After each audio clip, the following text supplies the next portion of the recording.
Hello there and welcome back to another video. Today we're going to do a good old exploration video around Telogrus Rift, which is the Void Elf starting zone, which actually had like a huge part in 10.2.7. And in this video we're going to explore all around, see all of the new NPCs, what they have to say, and all that good stuff, which has been encrypted on the PTR for a little bit now. But before we dive into all of that, guys, I do want to shout out the sponsor of this video, and that is Starforge Systems. This video was created on a Starforge Systems PC, the best PCs in the universe, with premium quality and impeccable attention to detail and white glove service at an accessible price point. All Starforge Systems PCs are built by hand in Austin, Texas by experienced builders who are passionate about what they do. Every computer you buy comes with a full 2-year parts and labor warranty. Starforge are always releasing limited run builds, so keep an eye out for awesome custom limited run computers. And Starforge are now offering custom cases and plate lights,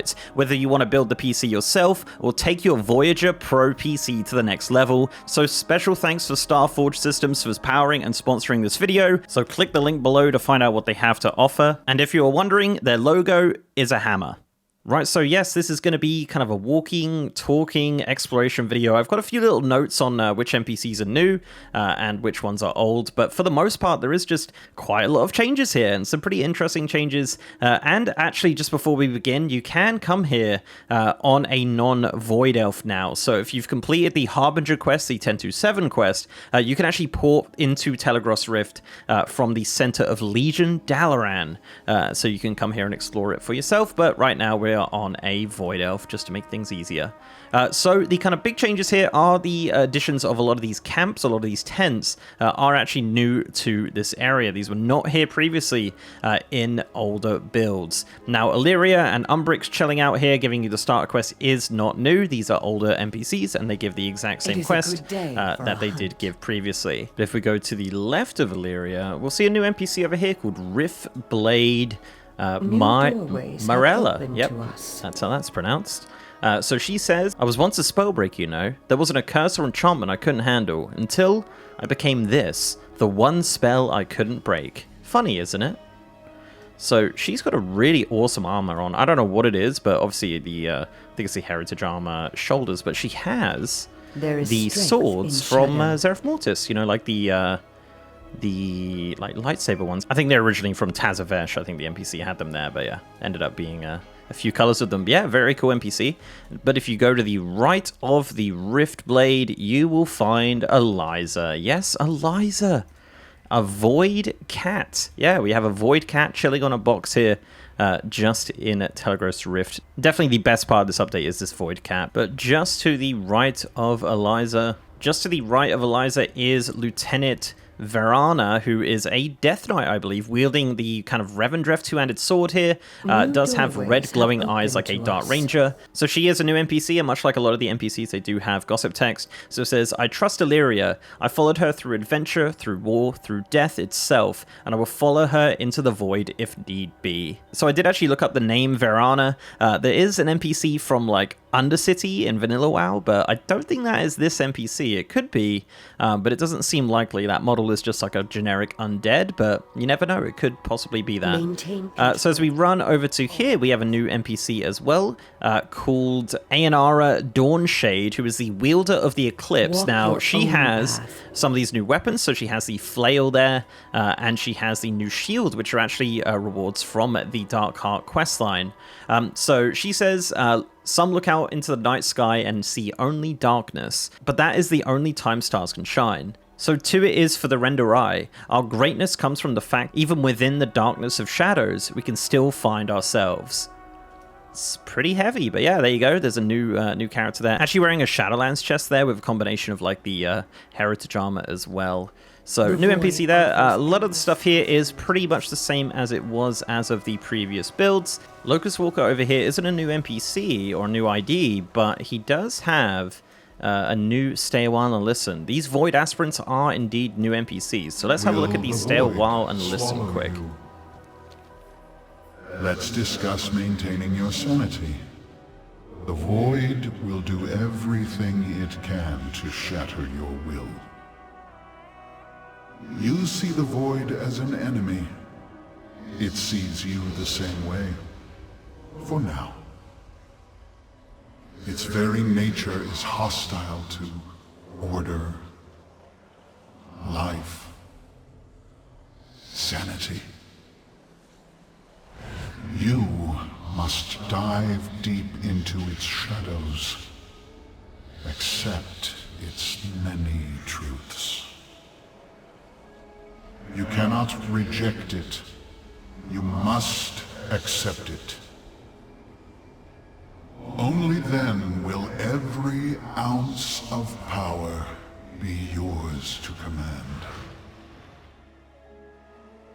Embrace this wisdom, and your mind will yet be your own. So that's pretty cool. He's also got some Dive deep into He's also got some new gossip text saying, "Why do you choose to teach the Renderai?"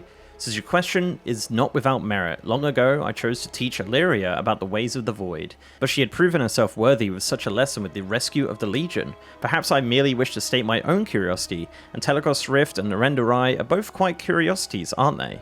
Another new NPC is Lady Darkglen, sitting on this kind of throne here. So she is a new NPC. Everything. So she says, "Some may question my free use of magic, but I say if we're going to give ourselves over to the forces of the Void and risk our very sanity, then why not have some fun with the power that is given to you?" So very cool NPC there with a Void Elf companion that just says it regards you steadily. Their gaze seems to focus whenever you step near Lady Darkglen. So yeah, maybe an important Void Elf chilling on that seat there.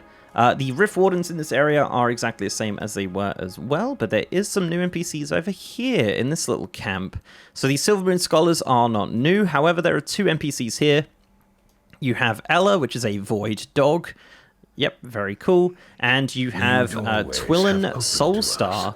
So again, try to find this NPC before, couldn't find it like anywhere beforehand, but he says, "I've learned not to fear the whispers. I see them more like rambunctious old friends, harmless if you don't let them control you." Yep, very cool. I do like the fact that they're adding a lot of lore to this kind of area here, which is pretty awesome. The Innkeeper's the same, the Silvermoon Scholars are the same. There's a new area here for the portal to Dalaran. So as mentioned, this is where you would come out if you do port to Dalaran, of course, with the Kirin Tor banner as well, if you want to see that. And of course, a Rift Warden just chilling, who I don't think is new. But you can go over to this other area. So as we jump over to the second area, we have this cool little like ghosty priest form of sorts as we fly over. So these NPCs are not all new, so some of the ones here like the Locust Researcher, the Rift Wardens, the Umbral Ranger are not new. However, this guy is new, and his name is Borealis Umbrascar. Yeah, I'm not good at names. Question everything. So he says the Void doesn't exist out there, it's here within all of us. A force like no other, like gravity, or consciousness, or sadness. It flows through everything, an entropic energy that we're powerless to stop. All we can do is accept it. Yeah, there you go. He's the ambassador of entropy, so yeah, he's probably got that opinion. Unchecked emotion. So these are all the same. leads to You have ruin. Instructor Duskwalker as well, who is the same NPC. There's two NPCs here who are new, and they have actually some pretty interesting stories. So Lyria Skystrider is actually an old NPC from Silvermoon. So this is really cool. This is kind of like an interesting turn of events for this character, as well as the other character up the top there. So, she says, the Blood Elves were fools to leave the Alliance and join the Horde. Mere puppets dancing to the tune of whatever evil wished to control them. But I've cut my strings. No one will control me. Not the Magisters, not the Void, not even Illyria Windrunner herself. So this is actually a Blood Elf, I think. I'm pretty sure anyway, because, you know, well, she's actually a High Elf. She has blue eyes. But, yeah, very interesting. Just kind of hanging out here. Again, a lot of world building and new NPCs that didn't really need to be here, but it is very cool to see them for sure. So Ennis here, the Faithful, and I believe used to be an NPC called Priest Ennis in Silvermoon. But it does say in the text here, and he does have the green eyes like a blood elf, it says, Silvermoon betrayed its people the moment they joined hands with the Horde. That's why I left. Better to be an outcast flung to the far reaches of space than to swallow the lies of the Magisters. So, yeah, I guess that kind of confirms it. But yeah, very cool looking NPC. He's got those new, like, shoulder Transmogs, the kind of like, 3D like cloak transmogs, looks very cool. Wearing a lot of the trading post gear actually, but yeah, Ennis the Faithful, and formerly Priest Ennis from Silvermoon. So there's actually only one more new NPC, and that is Void Light Everdawn, who is hanging out over here. So it says the Void opens its doors to all possibilities. At least that's what they tell us. I may only be at the start of my journey with the Void, but even I know that the light alone will not protect us from what is to come.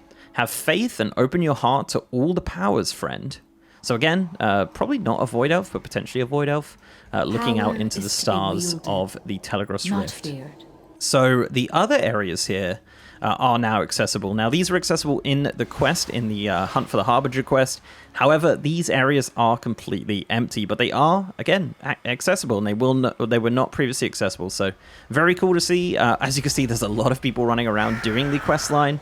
This is all phased in the quest line. There's all shenanigans going on here. There's NPCs. There's all sorts of stuff going on.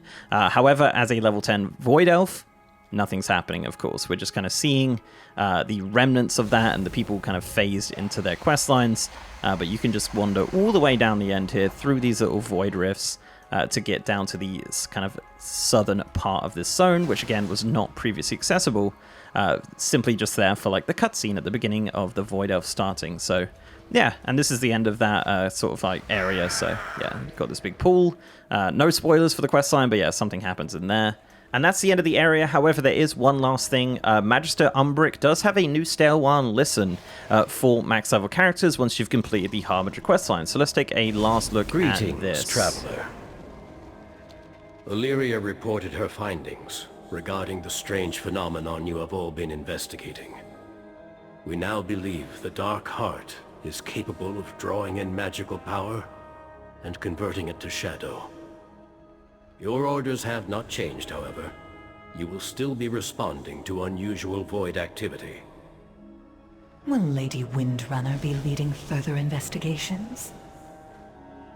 I'm afraid she's indisposed with her own mission at the moment. Telogrus needs her. She's supposed to guide us. Illyria will return to us in time. But for now, you may seek Locust Walker for guidance. We Rendori do not have an easy path. The Whispers shall always tempt us, threaten to consume us. Entire worlds can be destroyed by the power of the Void. But it also allows us to protect Azeroth in a way no other can, to defend our home against the dark. That is all the updates to Telogrus Rift in 10.2.7, of course, a very important zone. No doubt we will probably come back here in the War Within expansion. So let me know down below what you think of this kind of walking, talking exploration video. I had a lot of fun. I love videos like this. If you want to see more like this, let me know. Let me know what you think of the Telogrus Rift additions and the fact that you can come here whenever you want on any race or class. As much as you like. So very interesting there. But guys, thank you very much for watching. If you like this video, please do leave a like on it and subscribe to the channel if you haven't already. If you want to support me outside of YouTube, I'm also on Patreon and I'm on Twitter at MrGMYT, and I have a partner Discord channel as well. And as mentioned, I am streaming on twitch.tv/MrGM. If you want to see me stream World of Warcraft, Dragonflight, The War Within Alpha, and more, I'm over on twitch.tv/MrGM every single day. And with that, guys, I'll see you next time.